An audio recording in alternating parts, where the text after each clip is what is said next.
Welcome. We are here at Funding the Commons and Earth Commons, part of Funding the Public Goods Lab Week by Protocol Labs.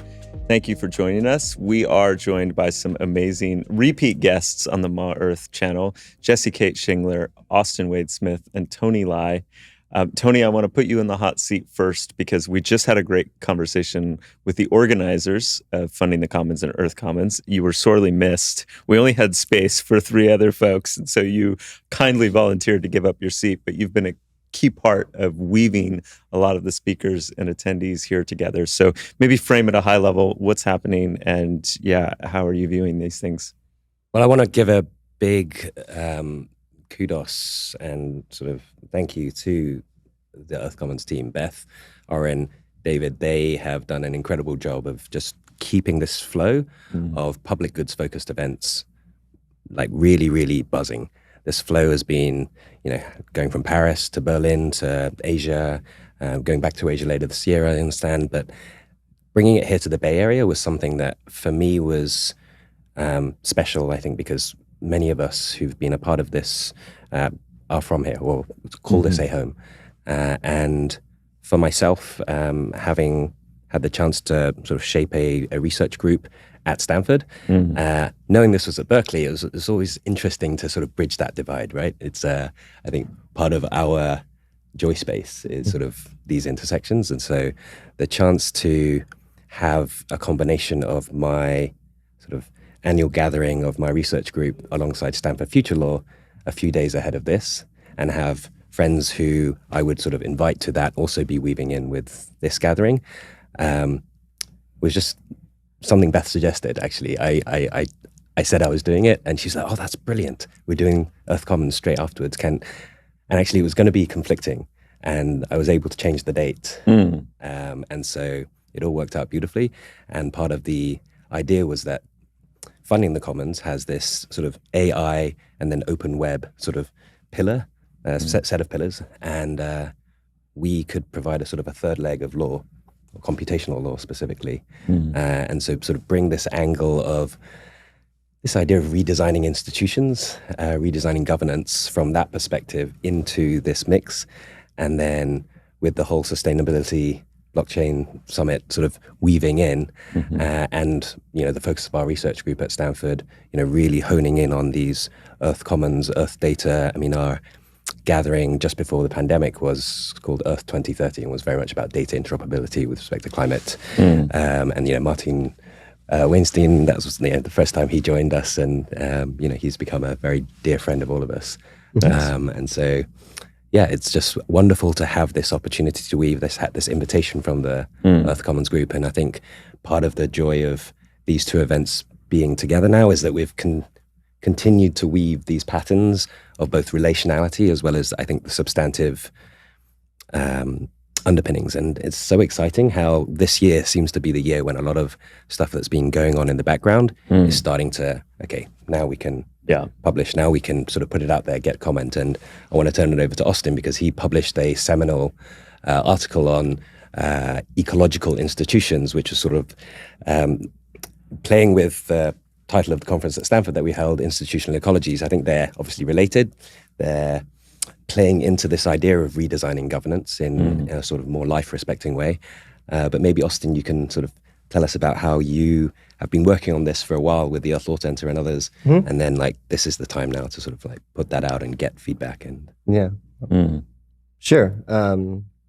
So I'm Austin Wade Smith, the executive director of the Regen Foundation. I identify as an animist and an artist. I have a background in design and ecology. And the paper that Tony's referring to is called Ecological Institutions, Protocols for Growing Autonomous and Convivial Ecologies. And it came out of what's been now maybe 2+ years of active collaboration with a preeminent Earth Law group called the Earth Law Center, based out of Durango, Colorado. Well, they're international. So I think the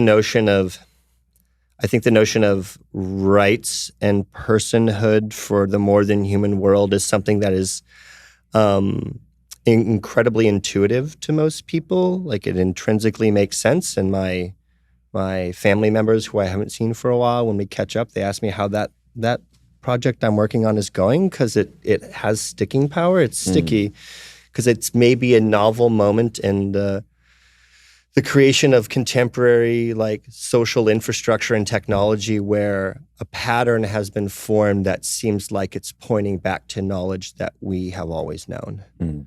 That could be articulated through a number of other different phrases like buen vivir and other things of the sort of inextricable indivisibility between ourselves and the environment, and like the animacy that the world around us is alive. And like there's been a whole lot of work to make people forget that. And so here comes along a potentially really novel system within the climate justice movement that hacks the system at its own game, and in the process reorients us back to something that I think everyone just wants to be heard said out loud more, that the world is intrinsically has rights, and the rivers have the right to flow and trees the rights to stand. And through the work that we're doing specifically within Regen Foundation, there became an opportunity to think, well, how might this principle of leveraging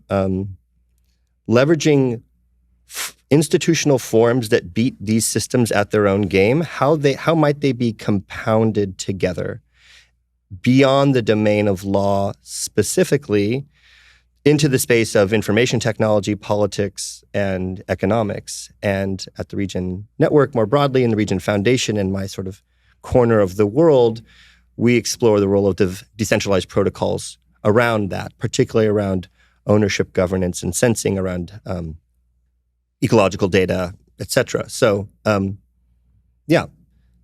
a nutshell, the idea is to try to rehatch Earth native institutions by taking the legal forms that we've inherited from the 20th century, but taking a kind of a great big like ground symbol, like they use in electrical engineering, like all circuits flow back into the ground, and like these things are unmoored. And let's wield the particular kinds of legal wrappers, but also economic and political and information wrappers, so that we can sort of recenter the institutional forms that we're familiar with, that society these days speaks the native language of, like very fluent in what corporations are and institutions are, but allow in that form a sort of recentering of animacy and like an earth-based practice. And I'm not really saying like how actually that plays out, but just to kind of anchor it there.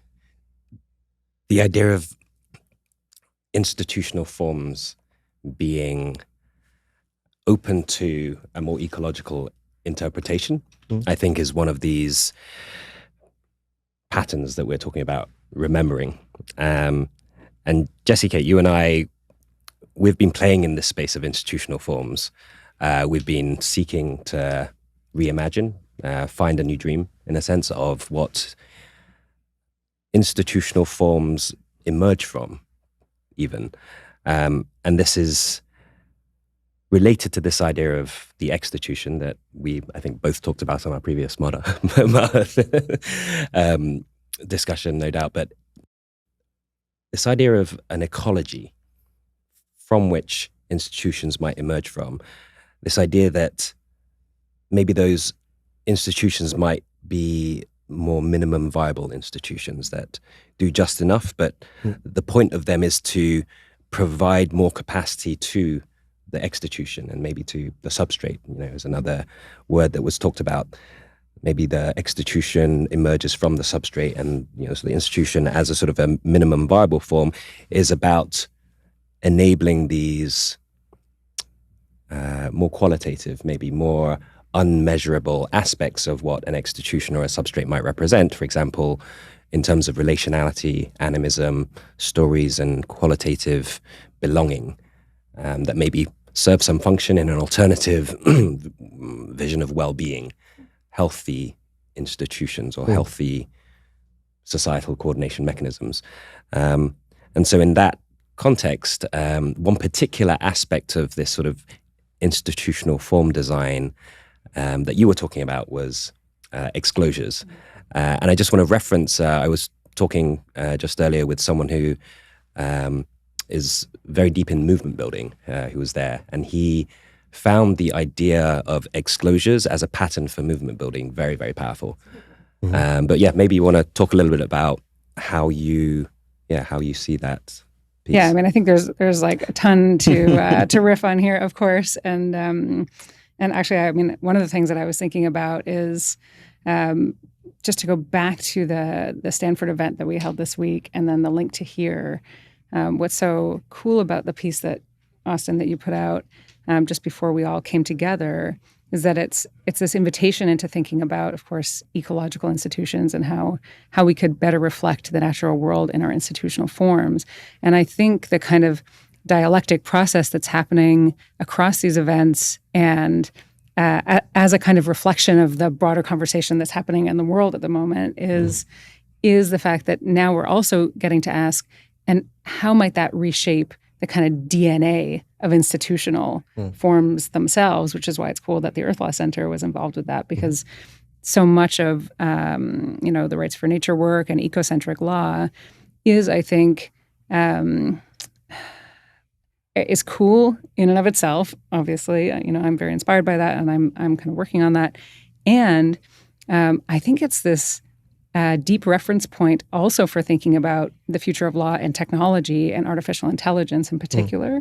And so like seeing the ways in which, we've got Earth Commons happening here, and we've got the regular Protocol Labs event happening downstairs, and those lines and those sort of threads being woven between these two domains is something that I think we can continue to kind of draw on, and has been a new reflection for me in thinking about Earth law, not just as this powerful tool that we can begin to use to respond to the climate crisis that we're in, but also as something that's just pushing the boundary of law in general and thinking about what kinds of institutional forms we might need. So all of that has been really fun and exciting. On this concept of exclosures, your piece talks about autonomy and conviviality. And these are two things that I kind of want to draw on to talk about the notion of exclosure. Yeah. So exclosures is a concept that I've been working on, and that several others have been, feeding into over the last few years. And the idea is to really give a name to a class of sort of systems design or institutions that have the quality of kind of self-defending autonomy.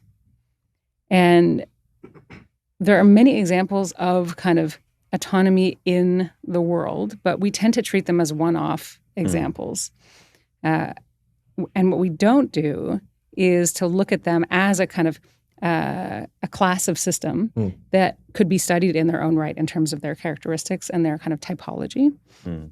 And what's interesting about that is that when we kind of center autonomy as a, let's say, like as a kind of neutral or almost dispassionate feature of systems design, then rather than seeing autonomy as necessarily antagonistic or necessarily implying that a system is broken, or that something that we have to suppress to have homogeneity and consistency, that all of a sudden autonomy becomes something that is this sort of like composable kind of unit that we can use in order to construct larger scale stability. And that's like, that gets back to the notion of conviviality, because I think, and of course many people have talked about this, across like political science, across economics, across like every different domain, but what is pure autonomy? Like, what is pure sovereignty? Is that even possible, right? It's basically, it's not possible. There's no such thing as, there's probably some endpoint in philosophy we can get to that's like, okay, something has to end somewhere, but in general, systems have interdependencies. Right. And so autonomy kind of has to coexist with other systems. And how does that coexistence happen? And the place to look to for the answers to that is ecology. And so I love the thinking that you've been doing with that, and also this emphasis on kind of typology, like the way that that it builds towards having particular, I don't know if it's like case studies or types, but I don't know if you want to talk about some of those types at all, because I think it's nice to give a kind of reference point. Sure. Yeah, and maybe Austin, when you do that, like an example that we can really kind of hold on to. Right. So leaning into that, it is interesting that like present company is so both incredibly interested and invested and like inextricably a part of an interdependent field, and yet are very curious around designing and creating and exploring the design space around autonomy too, which could seem like they're seemingly different entities, but or different sort of poles, and we should unpack how they are or aren't in various ways. So a kind of like humble kind of case study in the sense of, from an ecological institutions perspective, that might be close to an exclosure would be something that's almost like what's called like a reflex agent. That's like an ecological actor that through decentralized protocols, which enable it to have an interiority, like a discrete interior space to have an inventory, say like with currency, or the capacity to have decisions made around what happens with that inventory, that in effect you would create like self-defending ecologies, self-defending ecosystems, or actors that were ecosystems that were able to play out like simple conditions or responses based on their input, more so than just like bioregional or like ecological responses, but might induce a response within sort of a political system. So an example I give in the paper is if the Great Salt Lake, the water level of a body of water like the Great Salt Lake or any other example, say in an arid region, falls past a certain threshold, then the lake issues a bounty out for people to submit a petition to the local government to curb or to like reconsider water usage rights, say for lawns or some other situation that might be, like an inappropriate use of water in that context. Another example might be that a site which is considered a spiritual or cultural signifier according to a particular community that is a tourist destination, that the fees or taxes that go to visiting that site are legally owned by that site itself, and that fund is used to help preserve, protect, and maintain rites and ceremonial practices related to that location. And then from the sort of regenerative economics perspective, we're talking about how we have a vocabulary or a kind of lexicon around ecosystem functions, which are life-sustaining functions, that if those can be defined within particular discrete values, like say a credit or through other means, that we're directly actually paying the ecosystem back for its life-sustaining functionality. And so ecosystems are direct participants in the economic field. And it's in that way like a higher dimensional exploration of land trusts that begin to have programmable behavior that you can design through contracts and things like that. And maybe the joy of like what the tools have provided is a way to create. I think one of the interesting things that gathers us here to kind of point to the autonomy, conviviality, the autonomy interdependence dynamic is that we've come to a place within protocols where we can create autonomous agents that do incredible things, all the more to realize that we are so fundamentally interdependent with those systems. And it's always this sort of like truth that is revealed that we create, like in the process of creating a sort of a replica or we create a fabricated version of the world only to realize the world's been doing it that way the whole time.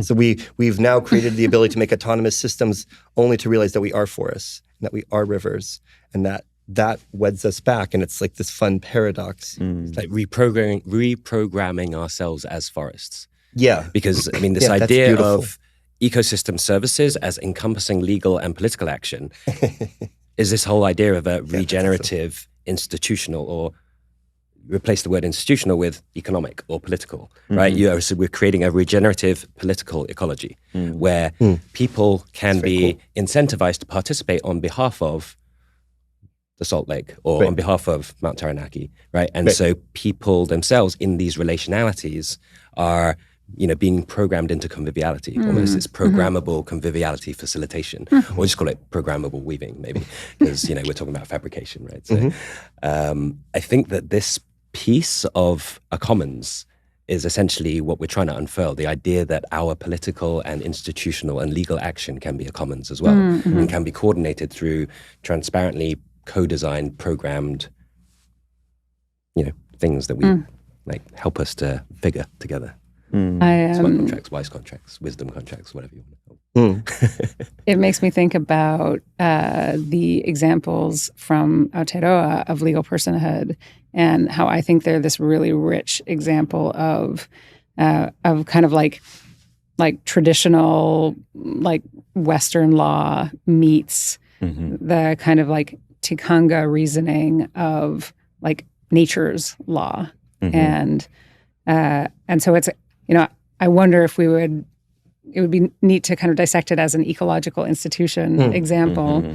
What I like about it from with a little bit of the Exclosures lens on is that it's an example of the I use the word logics, like self-contained logics, as a way of reasoning about the different domains that are kind of interfacing with each other there. And the legal personhood examples are, my understanding of how they're implemented is that you have a Crown-recognized law that puts in place a governance body around the natural feature. And there are certain rules and obligations of what the representatives, guardians or trustees or whatever they're called in different examples, in different cases, there are obligations that they have. But part of the kind of named responsibility of those representatives is to participate in the relating with that natural feature in all the ways that they know how to do that, the law doesn't speak, the Western law doesn't speak. And to then come back and represent, their communication, their exchange, their learning, their listening, and to be that point of translation. And so the law in that case isn't trying to say, let's document and write down your process for going and listening to the mountain. Right. It's just saying we trust and we recognize that you know what you're doing. And so it's this inflection point there where there is some autonomy, but the autonomy is for I would say the conviviality in this case to riff on that example. And one thing I really love about that is that it recenters the voices of people who are in relationship with land. And I feel like that's part of the cultural work, and it just kind of redefines the default question of who actually is in relationship with this watershed to help elevate those voices. And that's a big shift from where we currently stand. Yeah, there's the power that those relationships, there's so much sort of verification and attestation around the ways that we have made sense of the world by measuring it and quantifying it, and that there are patterns and practices of sense making which evade that I think all of us are really cognizant of. That how can maybe part of this notion of exclosures and earth native ecological institutions is not just having direct inputs from the more than human world to actively engage in contracts, legal, technical, sacred in nature, but that we make room in our institutional designs for that which can't be spoken or that which cannot be clearly expressed. And that's us again being a forest, that's us being the mountain, because we are nature and we speak for it. So there's maybe some kind of a great big a mallet that we're bonking people over the head with. That's like the mountain is an institution too. The mountain is a political and legal actor too. And we've like technically figured out all these like incredibly interesting ways that we can actually do that. And that's interesting, but at the same time, it kind of points back to the potential about how we hold that and just how institutions can better integrate the presence of relationality or like wisdom holders that doesn't, you don't have to just like plug everything into the earth, but we can recognize that people have these practices and they should be integrated into institutional governance in more meaningful ways. I like the example you gave of metrics, because I think that it's useful to have metrics, and that's a perfect example of a way that we are codifying in the language that we speak. Right. And that's different and hopefully complementary to recognizing that there are ways of communicating with and listening to the mountain that will never be able to be encoded in law. Yeah. Right. It's what my colleague Jan often is reminding me about biocultural indicators. And yeah, we're definitely witnessing through the prism of these interviews a tendency in the environmental science space to try to reduce things down to metrics and measurements that can be that can help enable flow of funds. But the risk, of course, is like, you're trying to create these totalizing biodiversity measurements, for example, and you're not leaving space for these types of voices to come in. The whole idea of reduction, if we bake that in and accept that that's going to happen, it's like an inherent part of any quantification process, an inherent part of any categorization process. That's the autonomy piece. That can make space for the autonomy piece to be, in a sense, the qualitative aspect. So, going back to our terminology, to the extent that we design our institutions to be these minimal scaffolds for the real qualitative execution or activity that we are seeking to autonomize, make or enable to represent and recenter the voices of the people who are in relationship with the land.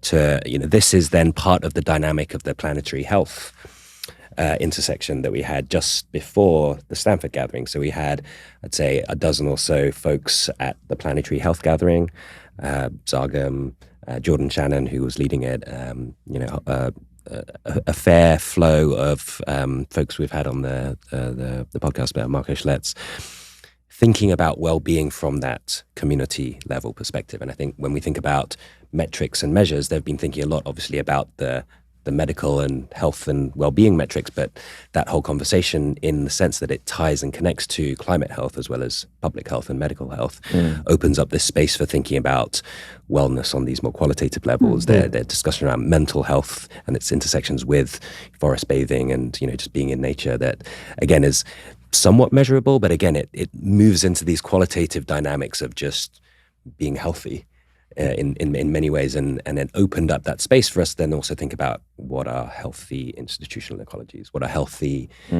dynamics of legal and political coordination that we want to try and design for and support. I think one of the things that's really captivating about the notion of exclosures particularly is like the notion of a kind of the function and the force to create an autonomous space. And we're using autonomous in a lot of different ways, but they're related. And that there's in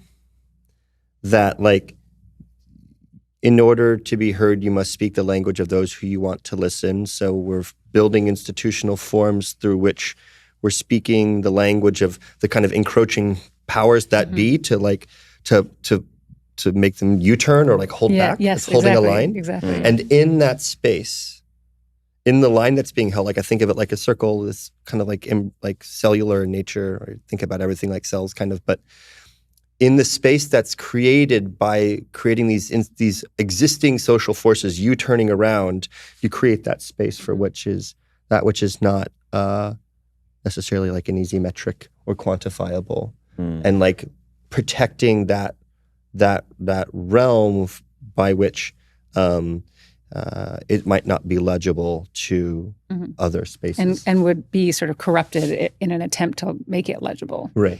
And yeah, I mean, I think that to me, one of the most interesting questions is that that U-turn function, Mm-hmm. like how do you make that stable, Mm. right? So that like it's very common.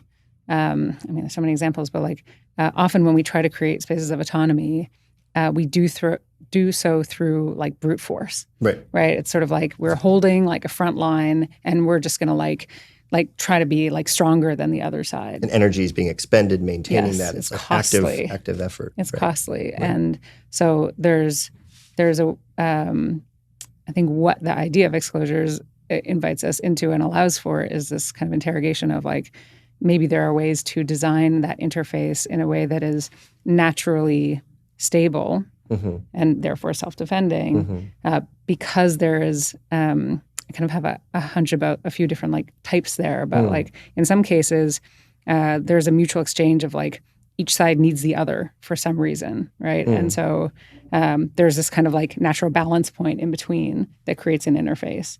Sometimes there's a variant on that, which is like a mutual antagonism almost, like which might be slightly more energetically costly, but still stable. Right. And then there's a third one, which is more like what we were talking about with the legal personhood example. That's kind of like creating a space that's a bit obfuscated or like illegible to use that legibility concept. And so each of those, I think, would have different strategies associated with it. Right. And yeah, leaning into that and using, so like then thinking of law as a tool to like instrumentalizing law for the creation of these spaces, right. And saying like, law can stay in its own domain over there is really interesting. It makes me think about that process of creating that sort of in holding that space for what is like tacit or like for whatever might need to be nurtured. That there's an act, like there's a costly high energy input version of it that might be like physically pushing back, and there's a kind of like symbolic version of that, which might be like standing. Or I'm thinking about like deterrent strategies in ecosystems where like it is costly for like an insect to produce this particular kind of chemical compound that makes an aggressor like reject it or go away, but that it doesn't always have to be like energetically inputted. Like it doesn't have to be high energy, like in the sense of like we have to out muscle them, but through some semiotic or symbolic design, the systems can abate themselves. Can I compare with trade unions? Please. So this That's is what I was going to say exactly. We were all thinking trade unions, of course. United Auto Workers. Let's go.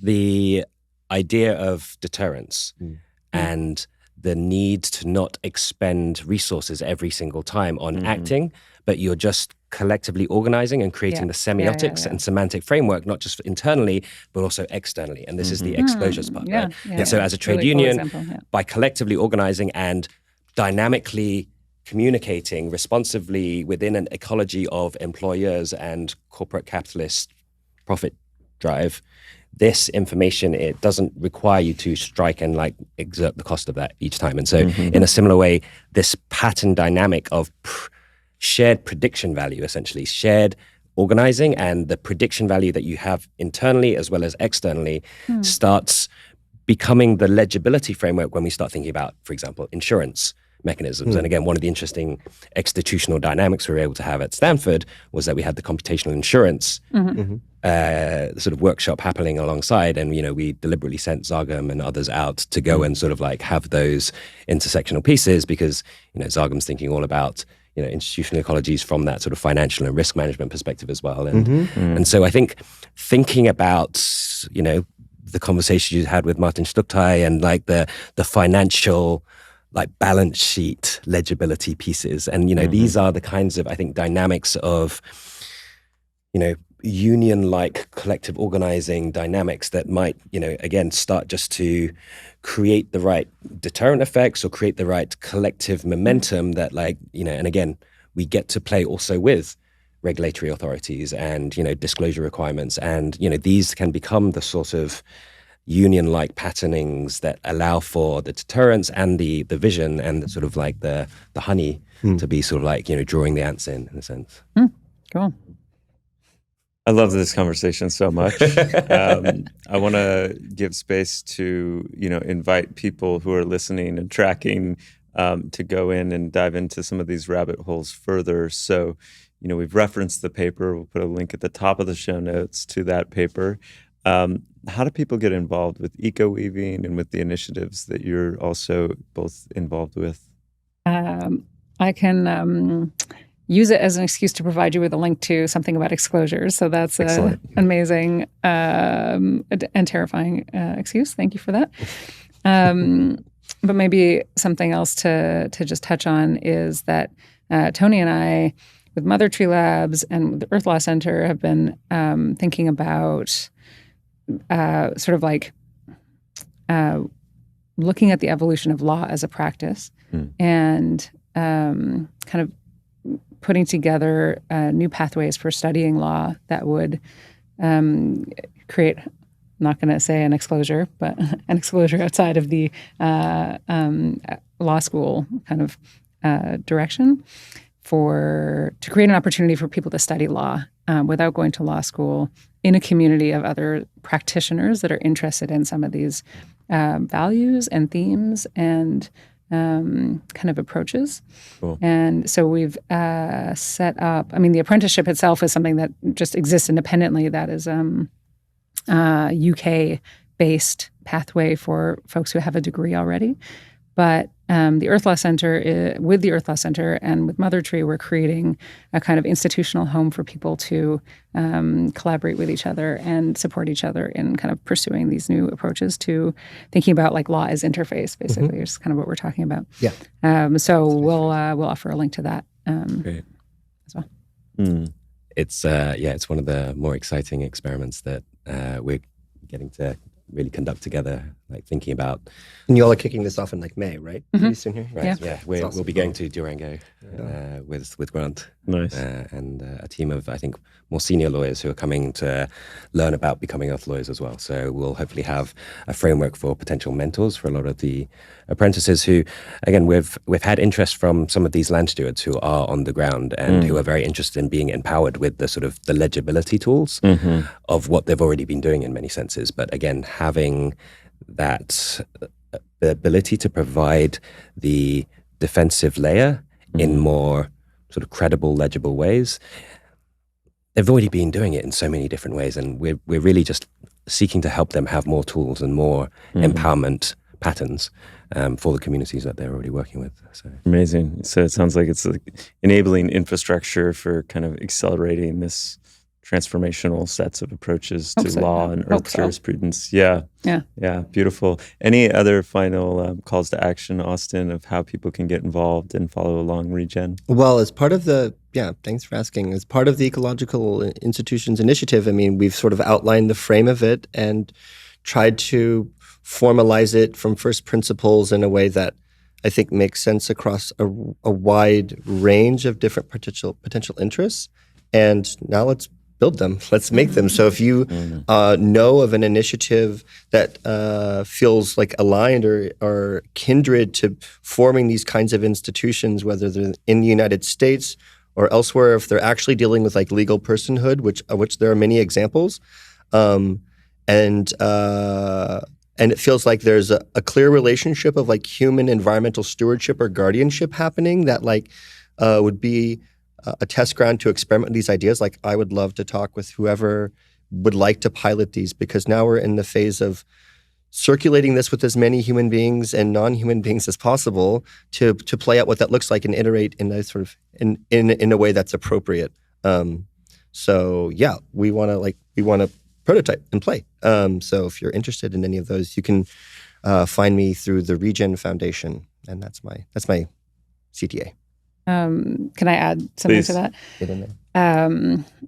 You just reminded me of the about a month ago there was an event held here by Radical Exchange and Dark Matter Labs about new forms of property and ownership. And as I said at the beginning of the discussion, one of the things I like about the innovation happening in the rights of nature space is that I think it is or should be mirrored by in the kind of digital space and what's happening in law with AI and other digital domains.